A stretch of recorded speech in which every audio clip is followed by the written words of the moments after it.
November 5, meron nga pala kaming loading. Ang release point, San Jose del Monte, Bulacan.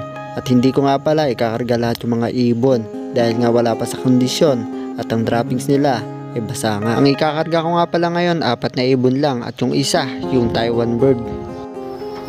Karga ulit natin si Lapu-Lapu mga kalapatids. Baka nasabay lang nung nakaraan eh. Yes sir, nag-iisang Taiwan na entry.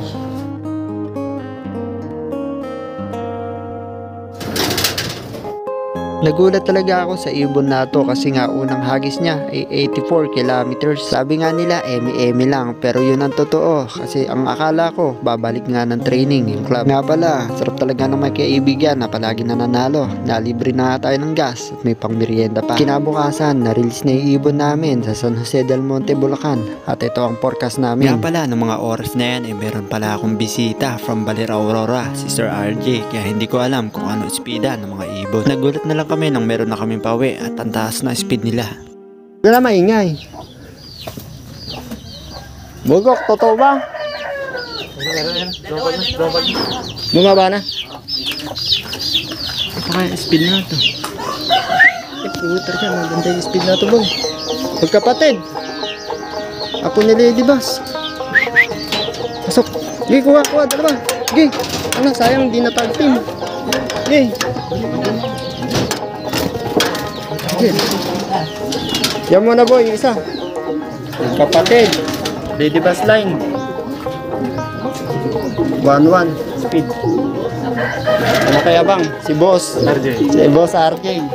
Speed sila dyan ng 1137 at 1134. Okolats pa rin dahil pang 116 at pang 122. Pero kahit ganon, masaya pa rin ako kasi yung pinakahihintay ko, yung Taiwan bird, dumating nga. Yung Taiwan oh. 94 kilometers. Ano ka boy? Woo! Pasok. Pasok. Pasok. Ayun may biyag nyo. Maaga na siya nung nakaraan alas 11 ay alauna ngayon 9:40. Ay bumaba na. Kaaga na niya. Galing mo boy. Kaya galing Taiwan. Si Wantay, si Lapu-Lapu. Second training toss, 94 kilometers Okay nila na. Panis. Iba talaga ang feeling kapag binabalikan ka ng ibon mo. Kahit talo tayo sa pooling, para na rin ako nanalo dahil kumpleto yung mga ibon natin. Lalong-lalo na nung nakabalik si Lapu-Lapu dahil iba ang kwento ng ibon na to kasi bata pa lang siya.